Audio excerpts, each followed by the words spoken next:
Man, the biggest problem in life is that no one wants to work, but everyone has to work. Really is a shame it has to be this way. Or does it? By listening to this video, I'll show you how you can both work more productively and work less at the same time. Seriously, hear me out. I know I don't look the most successful, and maybe I'm a tad bit young. Didn't know people didn't trust 25-year-olds now. But these tactics are used by people infinitely more successful than me, and infinitely more old than me. Because this is really just a rite of passage for productivity. Okay, I'll stop gassing the video. Let's get into it. As a heads up, this video is gonna be made for people working on projects, whether that be a YouTube channel, college work, piece of art, stuff along those lines. A lot of the things I say here can still be used if you want to be more consistent at the gym, or want to start finding more dating success, or want to improve the quality of your relationships. Those things are probably more important than projects, but this video is gonna be focused on these so-called projects. To increase productivity and to decrease work can only be accomplished through one method: becoming a lot more productive. I'm talking 2, 3, 5 times as productive as you are now. And it's actually very achievable for people because you just have to do these 3 things: reduce distractions, create the right environment, and have some discipline. Let me show you the best way you can accomplish these 3 things when working. The problem with distractions is that they really mess up your focus and get you out of the flow. Being in the flow, or as scientists call it, the flow state, is really the superpower you're gonna need to be productive. An analogy would be you sitting down and starting to charge your flow, just like a phone. But every time you give into a distraction, it's like you're unplugging your phone, turning up the brightness to the max, and putting it in a microwave. I don't know what this is. While playing an 8K video. I'm only joking. Sort of, because the effects of distractions are exponential. Try to think of like a logarithmic graph. I'll put it on the screen here. But for each minute you spend on a distraction,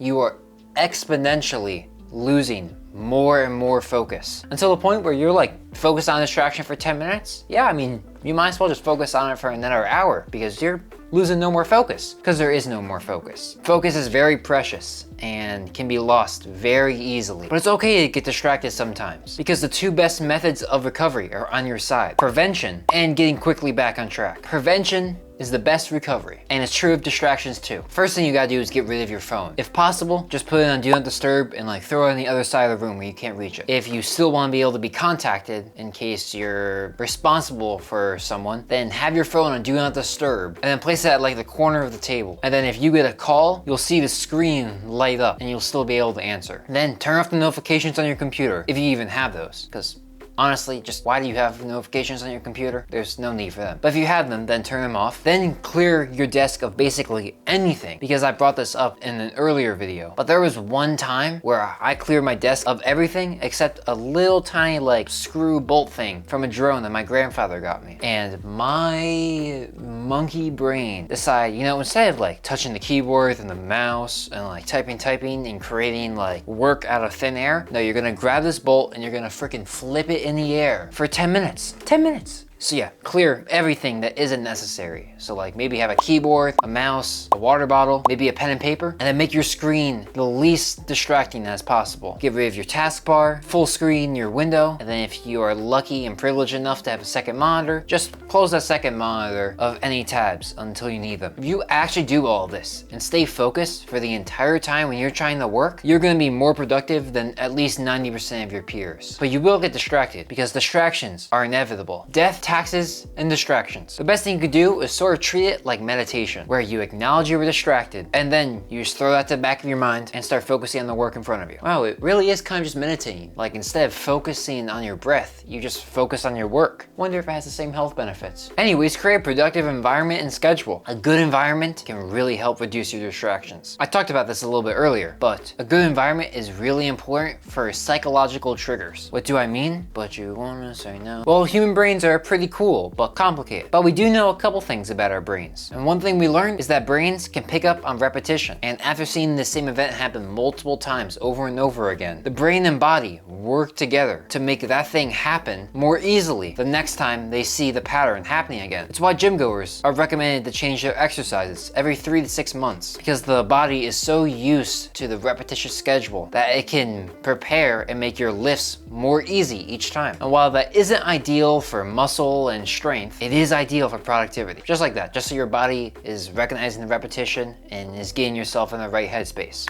And try to work at the same place each day. Like, I only work at my desk, which is behind you guys right now. By working at the same time each day, you're getting your body ready for the work ahead of it. And this can be compounded by doing the same things leading up to your work. That is why I always recommend my friends to either work early in the morning or late at night, because that's when random occurrences are less likely to happen to interrupt your flow and your schedule. I've been able to start off the first 2 hours of my day the same for the last 90% of days because I just wake up at 7:30 a.m. I didn't mean it. I didn't mean it. I didn't mean it. I didn't mean it. Of course, a lot of young people are going to think that waking up at 7:30 isn't very chill, yo. So I try to tell people that think that. And to the people that think like that, I always tell them about how when I was in 8th grade, I would wake up at 10 a.m. every day because screw school. It was COVID, baby. True.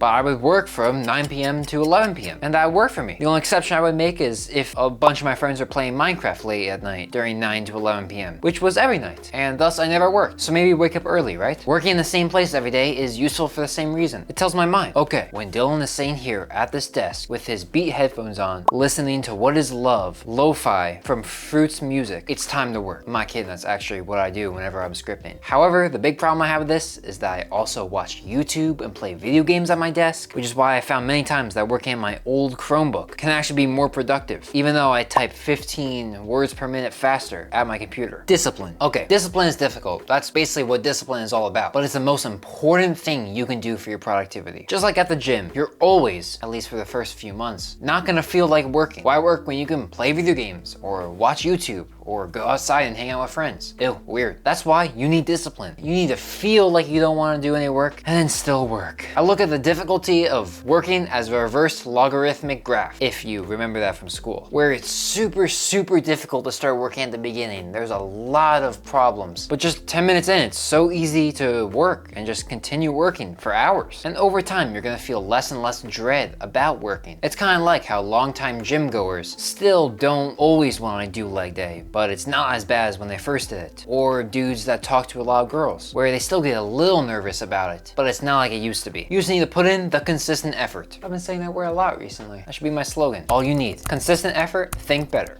Merch coming out soon, get ready for it. So once this video is done, make sure you go remove distractions from your work area. Clear the desk, only leave the vitals there. And then once you sit down and get ready to work, get your phone away from you or just put in Do Not Disturb by you in case you still need to be contacted. Make sure your environment is clean and make sure that you do the same things before getting ready to work so that you can psychologically trigger your brain to be in a more productive mindset. And even when you don't feel like doing work, you just gotta do the work anyways. That's just how it works. It's something that we all have to do. And you have to take care of your mind. Make sure you think clearly for yourself. Maybe you're not working on what you actually want to and are instead working on what other people want you to. Check out this video right here on how humans still act like we're part of tribes, but through consistent effort, you can change that for yourself and become a free individual. Please, make sure to subscribe, as I'm a small channel and I can take all the help I can get. Now, do the work when you don't feel like it, remove those distractions with a productive environment, and think better. I'll catch you over in this video right here.